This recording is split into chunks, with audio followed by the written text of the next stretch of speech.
I'll do it in English. Could or should the Internet governance model replace local, regional, or global governance models, traditional models?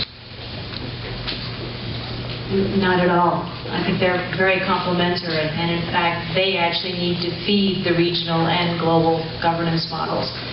We use the terms bottom-up in a lot of our processes, and that's precisely because we want and need local input.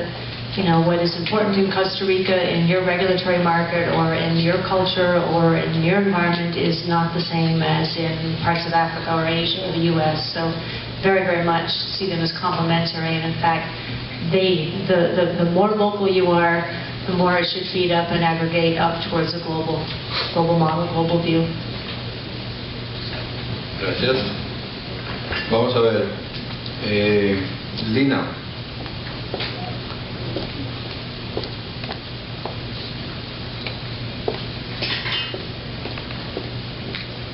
La red. Oh boy. Las personas están buscando nuevas formas para proteger su privacidad. Pregunta: ¿cómo asegura esta nueva Internet? A ver si aquí hay un pedacito. Bueno, justamente lo que veíamos de los retos y los desafíos para garantizar las decisiones de los usuarios y demás es, creo que el enfoque debe ser empoderarlos, que haya mucha información y transparencia respecto a los usos de esa información y un enfoque basado en el daño que se puede causar si no se utiliza correctamente. Cada país y cada cultura tiene una visión distinta de lo que es la privacidad. Si piensan en hace muchos años, cuando hubo la primera resolución de los jueces en Estados Unidos respecto al derecho a ser dejado solo o a la no invasión a la privacidad, the right to be let alone, se decía, es muy bonito un artículo que se escribió sobre eso, que dice the right to privacy, el derecho a la privacidad, que la gente no quería salir en la foto, porque en ese tiempo hablamos de la prensa escrita y los diarios tenían intromisiones en la vida privada de la gente. Ahora pensemos quién no quiere estar en la foto. O sea, la gente dice, si no estoy en la foto en la red social no existo, ¿no?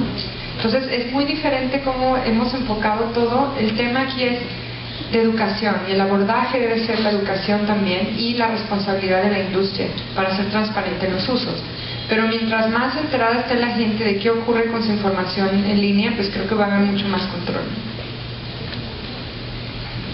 Gracias. Guy, ¿cómo el sistema tarifario puede incentivar el acceso a Internet? Y para tener acceso real a las escuelas y colegios rurales, ¿cómo se deberían conectar? ¿Fibra óptica?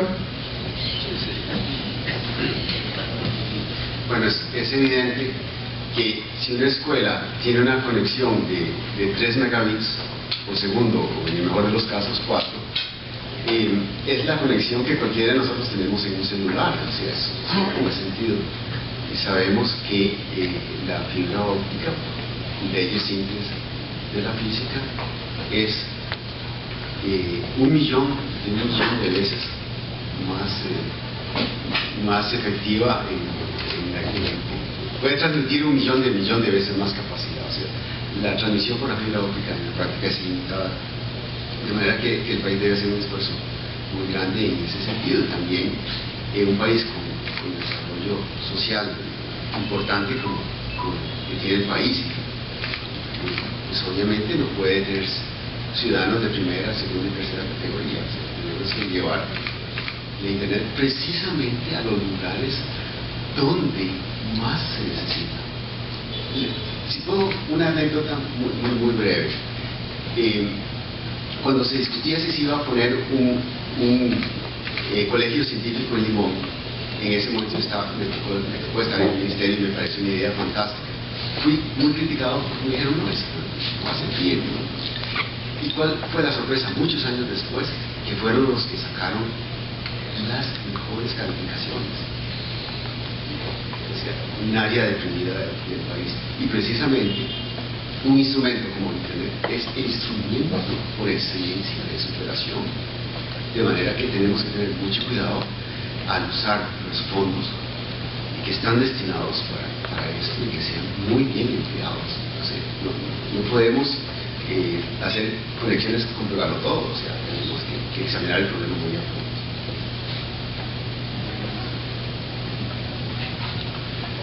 Doña Gisela, aquí hay una pregunta para usted, no importa. ¿Está bien? Aquí dice, ¿cuándo estará previsto emitir el nuevo Plan Nacional de Telecomunicaciones y cómo se puede opinar y colaborar en ese proyecto?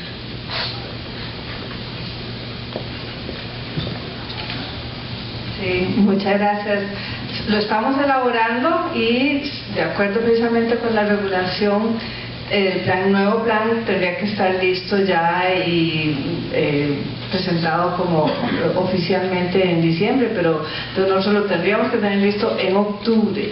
Entonces, por favor, se pueden comunicar con la vicerrectoría, el viceministerio de Telecomunicaciones, y nosotros también podríamos estar llamando si hay alguien específicamente que nos quiera apoyar desde una vez. Acá tenemos a Hazel Díaz del viceministerio, quienes son los que están precisamente tomando todas estas consultas y opiniones de los usuarios, de todos los interesados, para que este nuevo plan de desarrollo realmente sea lo que el país está necesitando. Muchas gracias. Quisiera, doña Gisela, ofrecerle el foro del Club de Investigación Tecnológica para que cuando tengan algún borrador puedan venir y discutirlo con nosotros, con mucho gusto. Ok, aquí hay una pregunta para todos. Empezar con Lina, dice. Por favor, comentar sobre el proceso MLAT y otros tratados específicos para el intercambio expedito de información judicial e investigativa. ¿Qué debería de ser el norte de Costa Rica en esta materia? Bueno, como comentamos antes, existen diversas formas de cooperar internacionalmente. El MLAT es muy conocido, es un término jurídico por sus siglas en inglés, que son tratados mutuos de cooperación legal para el intercambio de información y operan por las vías diplomáticas. Entonces, como se dan las cosas es que hay una petición de los gobiernos para acceder a cierta información y obviamente pues tiene que pasar un debido proceso. Se tiene que acreditar la necesidad de conocer, la proporcionalidad, y solo así se puede entregar información. Esto es muy importante para la lucha contra el crimen, que no se comentó antes, pero que obviamente es importante decir que, por ejemplo, empresas como Google tenemos cero tolerancia al tema de abuso sexual infantil, de este tipo de información. Si se encuentra, es el único contenido que se baja de manera definitiva y de manera inmediata, porque se tiene que luchar contra ese gran mal. Y también hay otras políticas del servicio para evitar los discursos de odio, fomentar el crimen, etcétera. Entonces, los MLAT son este tipo de cooperación que es muy útil para que funcione. Y en el caso, por ejemplo, de seguimiento a temas de niños, por una ley del Congreso de los Estados Unidos, Google tiene que hacer esto a través de una organización de la sociedad civil, que es NICMEC, que es una asociación para niños explotados o usados sexualmente o desaparecidos, y así es como opera. Es NICMEC quien tiene el acceso a esta información y se le entrega después a las autoridades. Gracias. Gracias. Lynn, how do we finance the operations of the Internet governance? That's a very difficult question. Some of the organizations get funding through a sale of domain names or fees that are charged to registries. That's ICANN's source of very significant funding. The IRs get funding through IP addresses. The IETF, for instance, a volunteer organization, the people that participate in the IETF are there either on their own funds or because their company pays for them to come. Having said that, if you're there as a Cisco or a Google or any other employee, you're there not representing your company, but in fact they're based on merit and on the technical arguments. And frankly, if you're arguing for your corporate position, that's smoked out pretty quickly, so it's sort of self-correcting as it goes. Some of the other organizations require donations from private sector, from governments. The Internet Society was particularly lucky. We were actually fundraising from governments and private sector, but well, I don't know, 11, 12 years ago, when I was still with the Internet Society, we bid for the .org registry to run the .org top-level domain, set up a separate company to do that as a supporting organization of the society, so those funds, their surplus, actually supports the work of the Internet Society as a charity. But many of the organizations are always looking hand to mouth for funding. And that is a problem in this volunteer, participatory nature, that there aren't funds that gravitate easily to particularly civil society organizations, nonprofit organizations, and a lot of them operate, very, very much hand to mouth.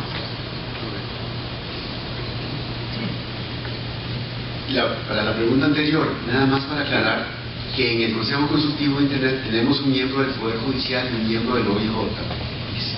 Resulta que son de los más entusiastas con el proceso y los que tienen problemas reales todos los días. Muchos no salen a la prensa, obviamente, pero es un asunto muy serio y muy delicado. Tengo aquí una pregunta para Guy. Guy, ¿se vuelve más insegura la red si adoptamos IPv6?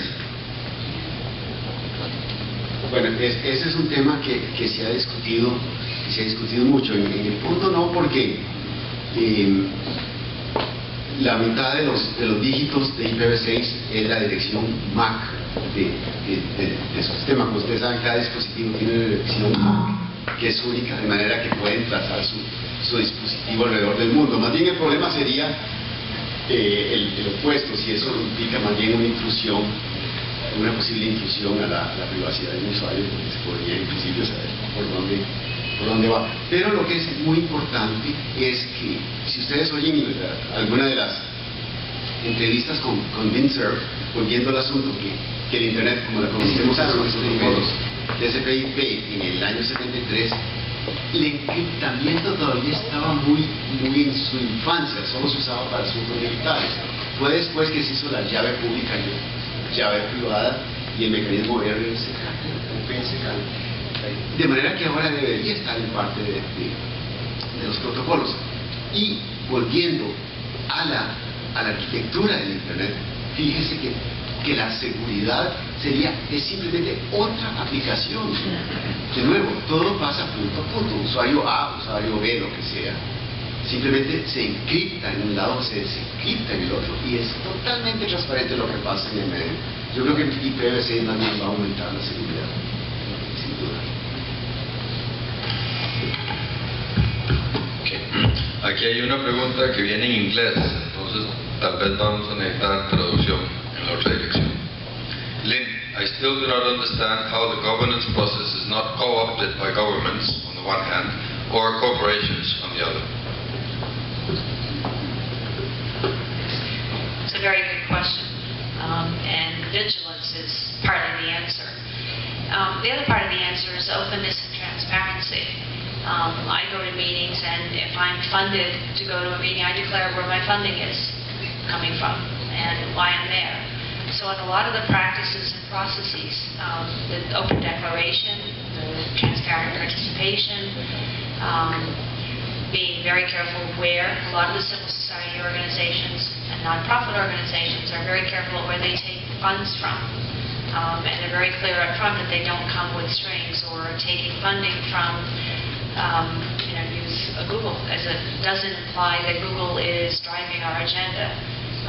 Many of the companies, particularly those that are, I think, the most enlightened in this space, recognize that all voices need to be heard, and the more robust and diverse the dialogue, the better the solution, and the better we understand objections. Objections often are really valid, so you should hear them, and they need time to play out. So more and more companies are funding those organizations, but I think the short answer is transparency and openness. Thank you. Lina, ¿cómo afecta el ejercicio del derecho al olvido a nivel local a los derechos fundamentales de acceso a la información y libertad de expresión a nivel global? Esa es una excelente pregunta.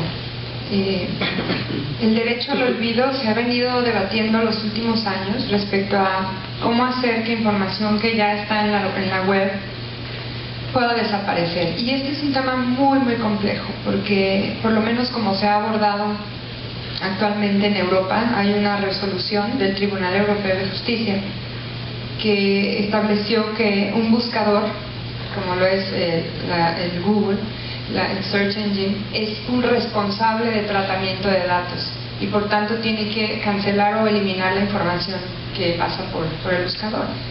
Pero aquí creo que hay un tema muy importante que tenemos que tener todos claro de entrada. Son dos temas: el tema del ejercicio de los derechos por parte del titular del dato, ante quién los puede ejercer, porque hay un webmaster o una página, un sitio original que fue el que subió la información, y luego el buscador, a través de lo que se denomina las arañas, puede jalar ese dato siempre y cuando no tenga una instrucción en contrario.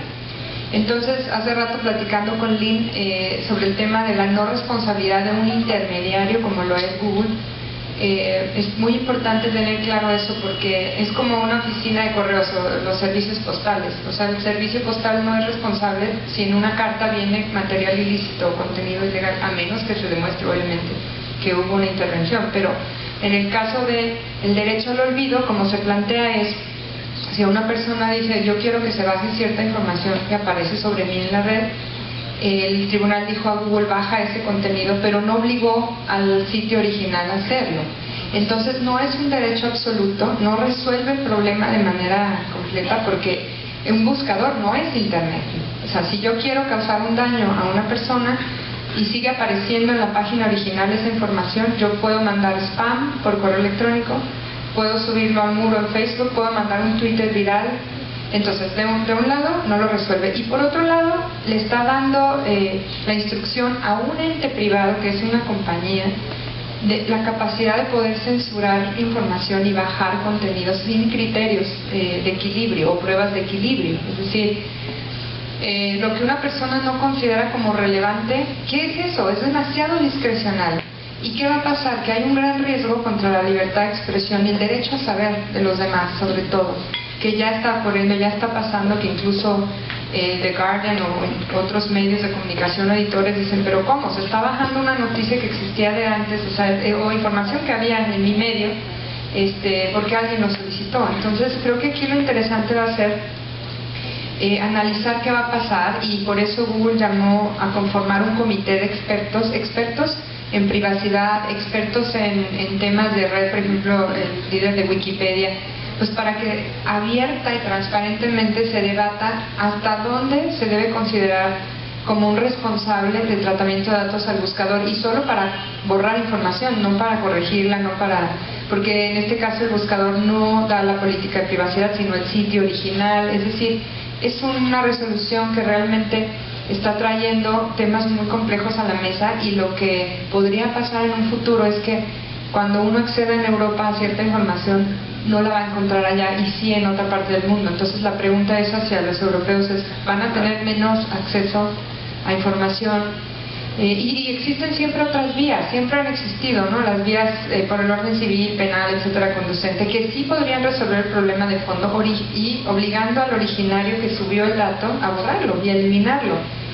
Porque una vez que está eliminado ahí, ningún buscador lo va a jalar ese dato. Pero no resuelve el tema de fondo, y sí está generando muchísimo debate a nivel internacional. Entonces yo creo que aquí de nuevo es importante que en América Latina también tengamos en cuenta que nuestro marco de libertad de expresión y de derechos humanos es tan sólido, y que es muy grande la tentación también a querer seguir otros modelos sin analizar antes si de verdad eso lo resuelve o no, o si mejor debemos seguir con nuestros modelos en donde el responsable original es quien tiene que cancelar el dato, ¿no? Porque lo otro puede generar problemáticas que no van a ser las deseadas, ¿no? Aquí tengo ahora una pregunta para Guy, para Lynn. ¿Cómo garantizar una Internet libre, abierta y participativa, y al mismo tiempo implementar la seguridad en la red?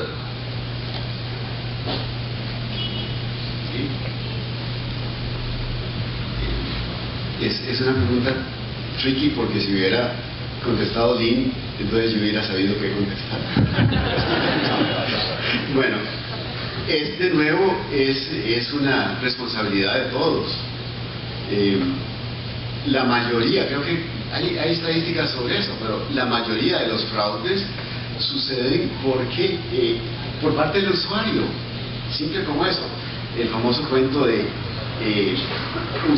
user admin, password. O sea, muchísima gente pone password triviales, etc. Está el asunto del tráfico que le llega a usted una página, le llega una página igual a la del banco, phishing. También es responsabilidad de los administradores de las redes, etc.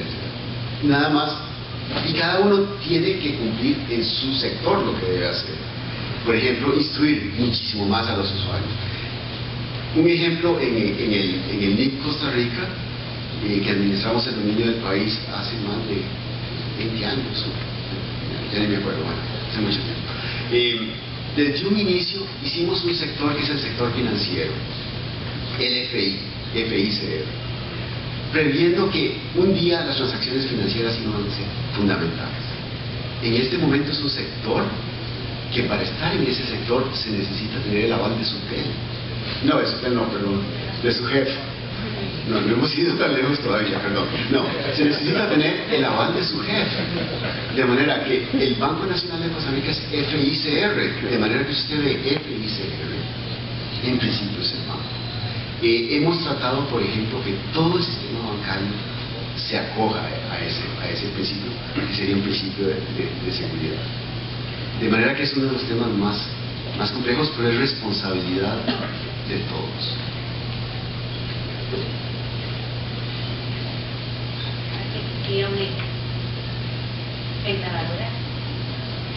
The only thing that I would add is education is critical. I mean, both Lena and Guy commented on this in their earlier talks as well.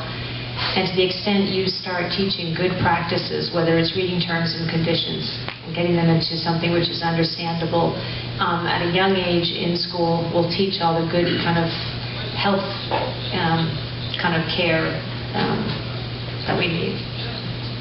Bueno, voy a escoger un poco al azar 3 últimas preguntas porque ya debe haber gente con la panza pegada a la espalda. ¿Qué piensan del cobro por descarga? ¿No piensan que eso pase hacia atrás en el acceso universal de Internet?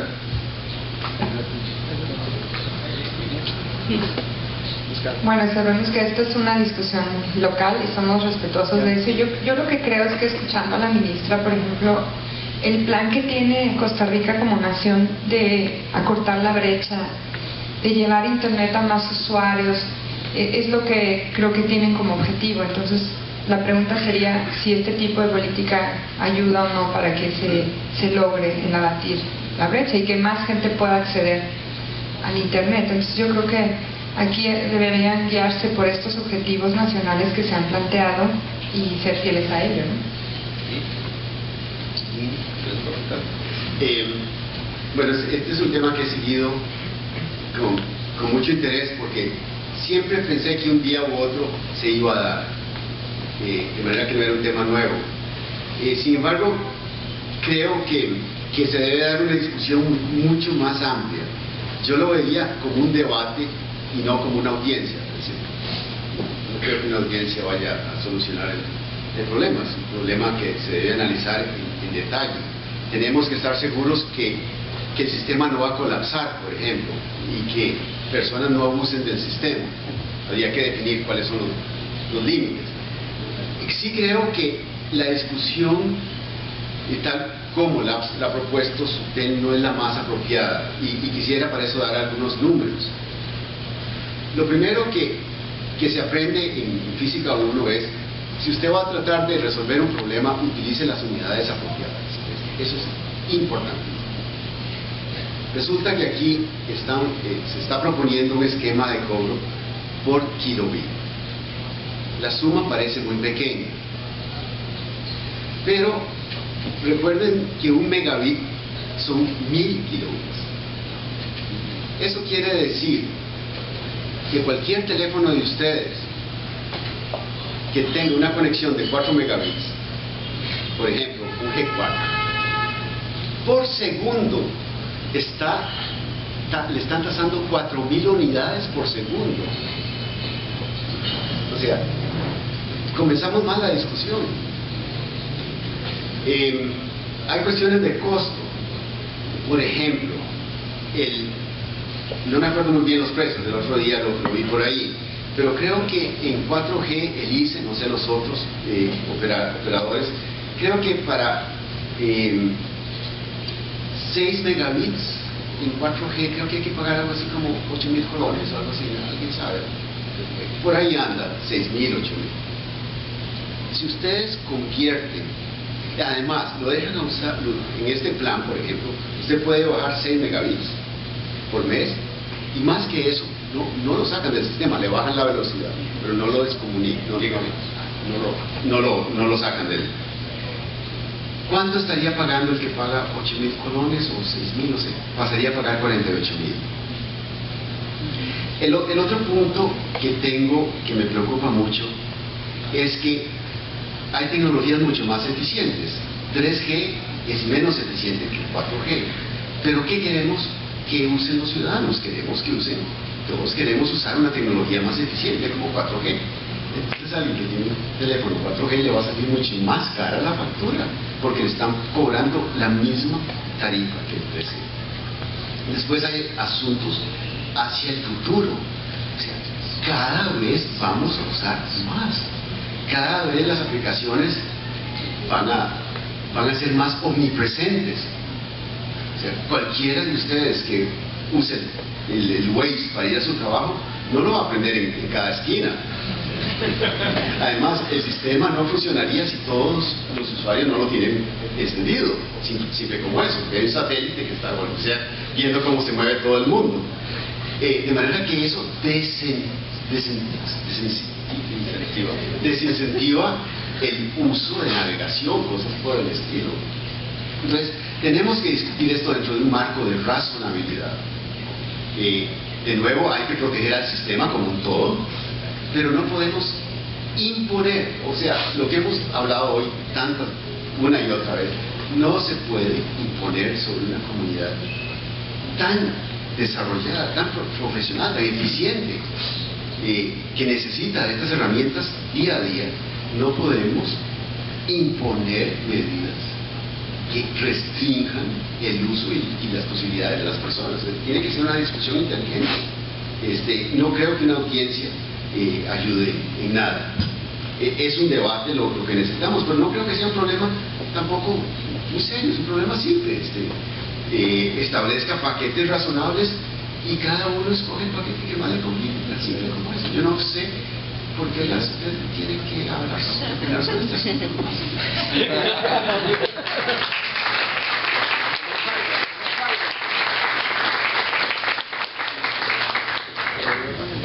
I would just echo some of what Guy was saying and say that it's very clear. It's very important to be clear on the problem you're trying to solve, and it ought to be about how do people get the access they need when they need it to do the things they need to do. There's too much at stake. This isn't about the financial profitability of any one company. It's about the nation's future. It's about the future of every individual here and putting them on a competitive stage with everybody else in the world. And that's really, I think, the kind of criteria one needs to apply when you're looking for the solution.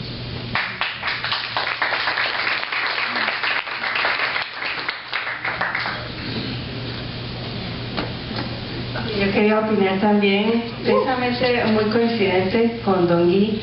En el gobierno pues queremos y hemos estado muy de cerca con SUTEL precisamente para coordinar mejor lo que son los números, las evaluaciones que se van a hacer, porque queremos verdaderamente disminuir la brecha digital y no colapsar el sistema. Entonces, revisar cuál va a ser la mejor manera y definitivamente una discusión abierta donde se puedan poner varias opciones y sobre todo también educar al consumidor. ¿Cuántas personas verdaderamente utilizan esa cantidad de datos? ¿Cuántas no?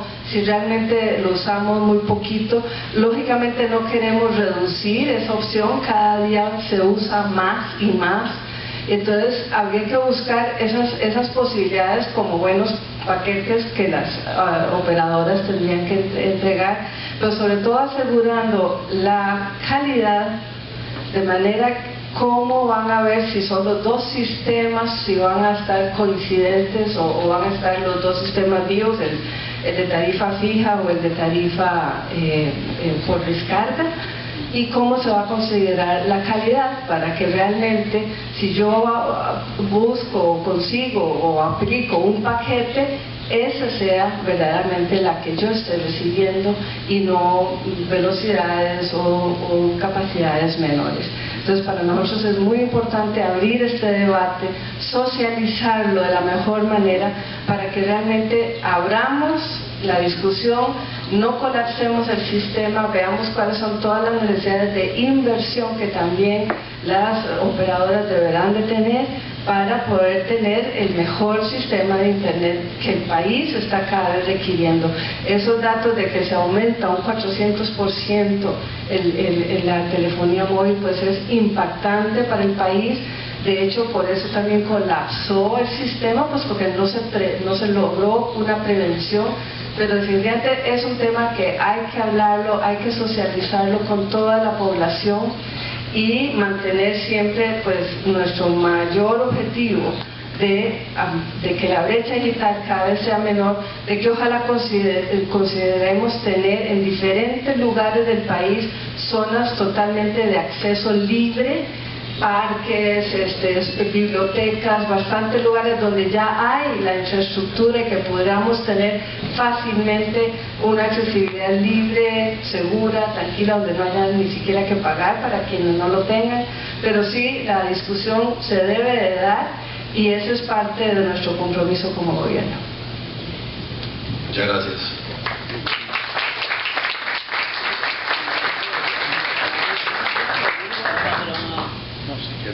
Antes no veía nada.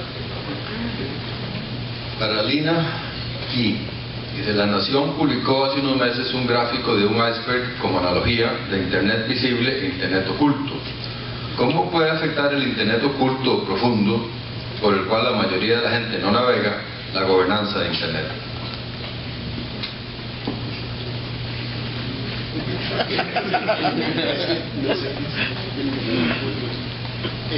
Solo una aclaración, que todos los dispositivos que están en el Internet tienen un número IP, de manera que el concepto de Internet oculto no lo entiendo muy bien, pero tal vez nos pueden aclarar.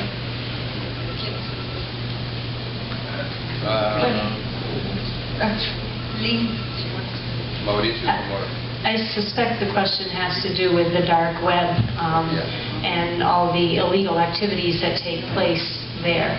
And I mean, again, it's a lot of the same law enforcement tools that people use to track, more traditional crimes and criminals need to be deployed in this same space as well. And there are certainly some electronic means which make it easier to track, but I mean, at one level, there have always been bad things that have happened. There have always been illegal activities. If it's a crime in the physical world, it's probably a crime in the virtual world. But what I've always said is look first at the physical world and figure out how that's prosecuted, if you will, or what the response is to that. It's probably a very similar response that's needed to a crime that takes place in the electronic world, the virtual world. Sí, obviamente, bueno, hay regulación respecto a la persecución de los crímenes cometidos en línea y como decía bien Lee, lo que se le denomina la red profunda o oscura, etcétera, es cómo los criminales luego intercambian por medio de frases y códigos, etcétera, cierta información para cometer crimen. Por ejemplo, pornografía infantil, etcétera. Por ahí se dicen cosas como que, por ejemplo, un diamante de 5 puntos significa niño de 5 años. En fin, hay como ciertos protocolos de comunicación. El tema, o más que protocolos, códigos, exacto. El tema es aquí que obviamente cuando se ha cometido un crimen y tiene que encontrarse la evidencia y se tiene que hacer seguimiento, se siguen pues las normas que están establecidas para ello, y cualquier empresa o persona privada tiene que aportar la información con la que cuente para esos fines.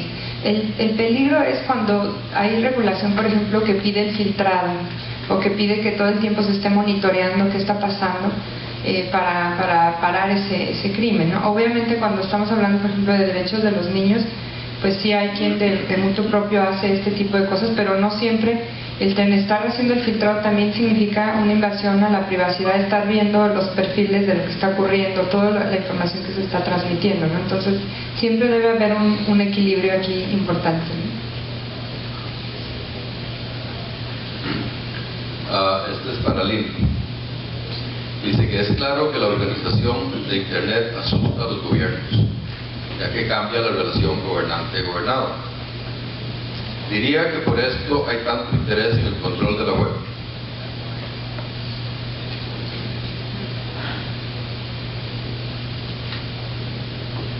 So I missed the first It works. I missed the first part of the question. Was it specific to the ITU? No, it says that it's clear that the organization of Internet scares government because it changes the relationship between the government and the government. So do you think this is why there's so much interest to control the print? I think that accounts for the bulk of it.